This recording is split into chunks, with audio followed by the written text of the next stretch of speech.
குதிரையும் கழுதையும். அது ஒரு பெரிய அரண்மனை. அந்த அரண்மனையோட தோட்டத்துல ஒரு குதிரையும் கழுதையும் வளர்த்துட்டு வந்தாங்க.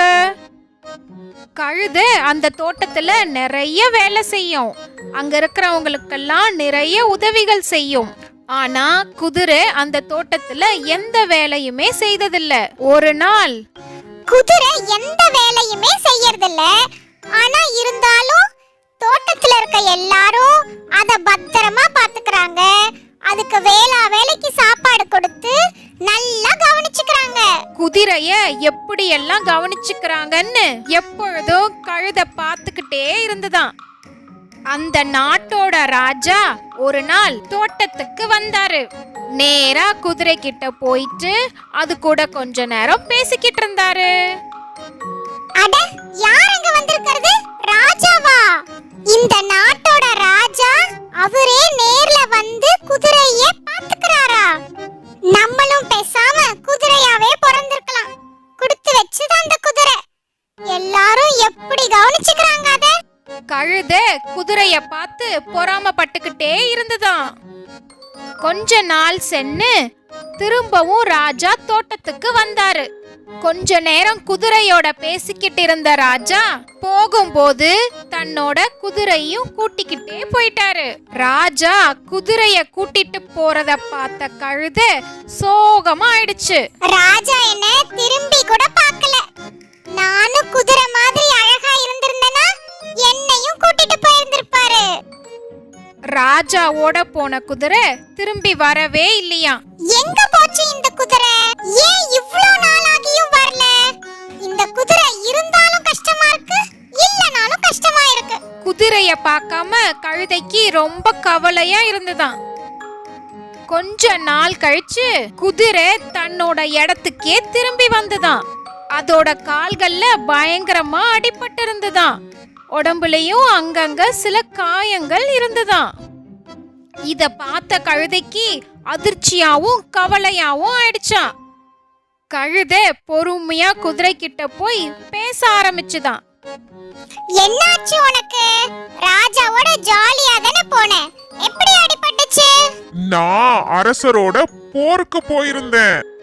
எதிரி நாட்டு மன்னனோட அரசர் சண்டை போடுறதுக்கு நான் அவருக்கு உறுதுணையா இருந்தேன். என்னது, போரா? நீ அரசரோட போருக்கு போயிருந்தியா? ஆமா, அதுதான் என் வேலையே. அங்கதான் என் கால் கொஞ்சம் அடிபட்டுருச்சு. அச்சச்சோ, ரொம்ப வலிக்குதா? இது தெரியாம நான் உன்னை பார்த்து பொறாமப்பட்டுக்கிட்டே இருந்தேன். என்ன பார்த்து நீ பொறாமப்பட்டியா? எதுக்கு? நீ இங்க எந்த வேலையுமே செய்யறதில்ல. ஆனாலும் அரசர், இங்க இருக்கிறவங்க எல்லாரும் உன்னை எப்படி பாத்துக்கறாங்க? நீ அழகா இருக்கறதால தான் உன்னை எல்லாரும் பத்திரமா பாத்துக்கறாங்கன்னு நினைச்சேன். சாச்சா, அப்படியெல்லாம் இல்ல. அரசரோட போருக்கு போறதால தான் என்னை எல்லாரும் பத்திரமா பாத்துக்கறாங்க. நான் இனிமே உன்னை பார்த்து பொறாமப்படவே மாட்டேன். என்ன மன்னிச்சிடு. நீ எவ்வளவு பெரிய வேலை செய்யற. அரசர் அதனால தான் உன்னை வந்து பார்க்கறாரு. நான் தான் உன்னை பத்தி தப்பா நினைச்சிட்டேன். அழகு முக்கியமே இல்ல. நாம செய்யற வேலைய எந்தவித எதிர்பார்ப்பும் இல்லாம பொறுப்பா செய்யணும். அதுதான் மத்தவங்க முன்னாடி நம்மள உயர்த்தி காமிக்கும்.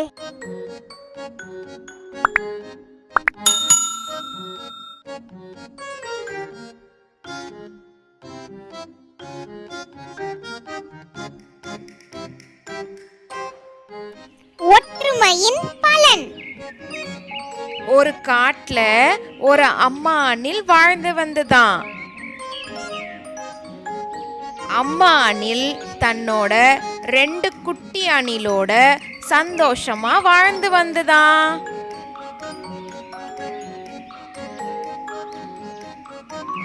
அண்ணன் அணிலும் தம்பி அணிலும் எப்பயும் எதுக்கெடுத்தாலும் சண்டை போட்டுக்கிட்டே இருப்பாங்களாம்.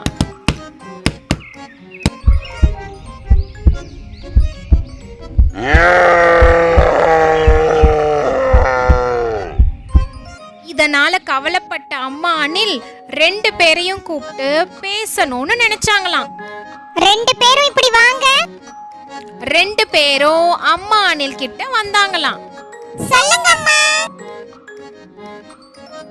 இப்படி நீங்க சண்டை போட்டுக்கிட்டே இருந்தீங்கன்னா உங்களால எதிரிங்க கிட்ட இருந்து தப்பிக்கவே முடியாது. நான் எதிர்த்து நிப்பேம்மா.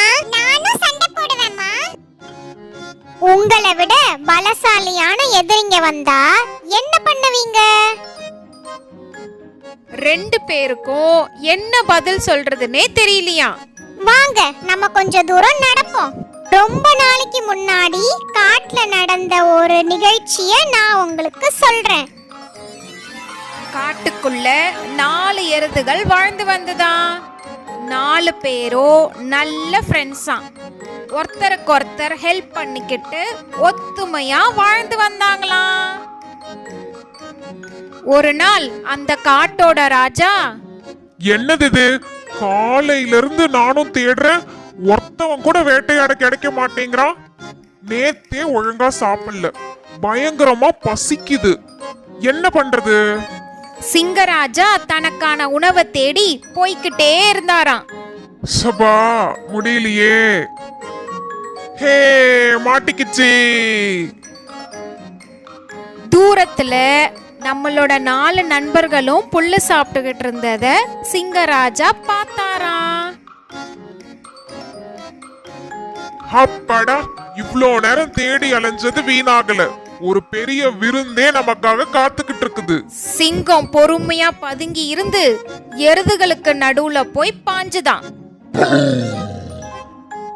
4 எருதுகளும் பயந்து ஓடாம சிங்கத்தை நோக்கி வந்துச்சான்.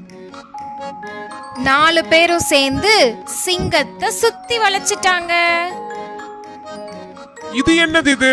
செதறி ஓடுவாங்க வேட்டையாடலான்னு பார்த்தா நம்மள நோக்கி வராங்க.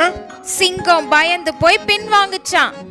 சிங்கம் யோசிச்சுக்கிட்டு இருக்கும் போதே எருதுகள் சிங்கத்தை தாக்க ஆரம்பிச்சிடுச்சான்.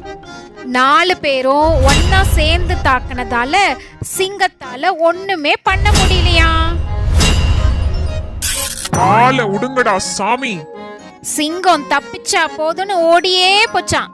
சிங்கம் எவ்வளோ பெரிய விலங்கு, ஆனாலும் இந்த 4 எருதுகளும் ஒற்றுமையா சேர்ந்து எதிர்த்ததால தான் சிங்கத்துக்கிட்ட இருந்து தப்பிக்க முடிஞ்சது. நம்மளோட எதிரிகள் பலமா இருந்தாலும் ஒற்றுமையா செயல்பட்டா சுலபமா ஜெயிச்சிடலாம். புரியுதுமா? 2 பேரும் இனிமே ஒத்துமையா இருப்போம். சூப்பர். வாங்க நம்ம வீட்டுக்கு போவோம். இனியாவது 2 பேரும் சண்டை போடாம இருங்க.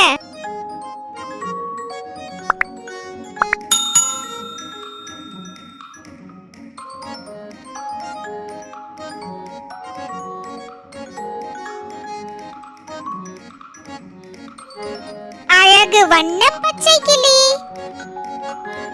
ஐ, பச்சை கிளி, எவ்வளோ அழகா இருக்கு இந்த கிளி. நம்ம கிளியக்கா என்ன பண்றாங்கன்னு பாப்போமா? நானும் தினைக்கும் விதவிதமா நிறைய பறவைகளை பார்க்கறேன். எந்த பறவையும் என் அளவுக்கு அழகு இல்ல. என்னோட இந்த பச்சை நிறமும் சிவப்பு மூக்கும் தான் அழகே. கிளியக்கா தான் ரொம்ப அழகுன்னு பெருமைப்பட்டுக்கிட்டே இருந்துதான். ஒரு நாள் நம்ம காக்கையார் கிளியக்காவை சந்திச்சாரு. ஹலோ கிளியக்கா, எப்படி இருக்கீங்க? ரொம்ப நாள் ஆச்சு உங்களை பார்த்து. நான் நல்லா தான் இருக்கேன். நீ எதுக்கு என்ன தேடுற? எனக்கு உன்கிட்டலாம் பேசுறதுக்கு இஷ்டமே இல்ல. கிளம்புறியா? நம்ம பறவைகள் எல்லாம் ஒத்துமையா இருந்தாதானே சந்தோஷமா இருக்கும். நான் எந்த தப்பும் பண்ணலையே, உங்களுக்கு ஏன் என்கிட்ட பேச பிடிக்கல? உன் முகத்தை என்னைக்காவது நீ கண்ணாடியில பார்த்திருக்கிறியா? என்ன பாரு, நான் பச்சை வண்ணத்துல எவ்வளவு அழகா இருக்கேன். உன்னை பாரு, கருப்பு கலர்ல இருக்க. உனக்கு என் கூட பேசி பழகணுமா? நான் இருக்கிற கலருக்கு நீலாம் என் பக்கத்துல நிக்கவே கூடாது. கொஞ்சம் தள்ளி நிக்கிறியா? கலரா? ஒவ்வொரு பறவையும் ஒவ்வொரு நிறத்துல இருக்கும். நீ பச்சை கலர்ல இருக்கிற, நான் கருப்பு கலர்ல இருக்கிறேன். அவ்வளவுதான். அழகுங்கிறது வண்ணத்துல மட்டும் கிடையாது. என்னுடைய ரெக்கை பறவைய பார்த்திருக்கிறியா? எவ்வளவு அழகா இருக்கு பாரு. இந்த மாதிரி அழகான இறகு யாருக்குமே கிடையாது. இப்ப சொல்லு, நான் அழகான பறவை தானே? வாழ்க்கையில அழகு முக்கியமே கிடையாது. இப்படி உன் அழக நினைச்சு நீ பெருமைப்பட்டுக்கிட்டே இருந்தீனா உன்னை சுத்தி என்ன நடக்குதுன்னே உனக்கு தெரியாது. நான் எப்படி சொன்னாலும் நீ புரிஞ்சுக்க போறதில்ல. நீ என் கூட பேசாம இருக்கிறதே நல்லது. நான் கிளம்புறேன். இந்த 2 பறவைகளும் பேசிக்கிட்டு இருந்தத தூரத்துல இருந்து ஒரு ராஜா பார்த்துக்கிட்டே இருந்தாரு. நம்ம காக்கையாரும் அந்த இடத்தை விட்டு கிளம்பிட்டாரு. இந்த கிளி எவ்வளவு அழகா இருக்கு. நம்ம ராணிக்கும் இந்த கிளி ரொம்ப பிடிக்கும்னு நினைக்கிறேன். இந்த கிளிய அரண்மனைக்கு கூட்டிட்டு போயிடுவோம். ரொம்ப அழகா இருக்கும். ராஜா பொறுமையா கிளிய பிடிக்கிறதுக்காக அது பக்கத்துல போனாரு.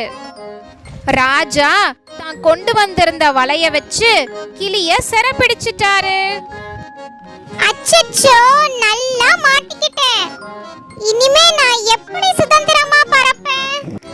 கிளியக்கா என்ன பண்றதுன்னு தெரியாம எப்படி தப்பிக்கிறதுன்னு சத்தம் போட்டுக்கிட்டே இருந்ததாம். தூரத்துல இருந்து நம்ம காக்கையார் நடக்கிறது எல்லாத்தையும் பார்த்துக்கிட்டே இருந்தாராம். தான் தான் அழகுன்னு தன்னை பத்தி பெருமைப்பட்டுக்கிட்டே இருந்தது. இப்ப அந்த அழகே அத ஆபத்துல கொண்டு போய் விட்டுருச்சு. அழகை விட சுதந்திரமா வாழற வாழ்க்கை தான் சந்தோஷம்னு கிளியக்காக்கு இப்ப புரிஞ்சிருக்கும்னு நினைக்கிறேன்.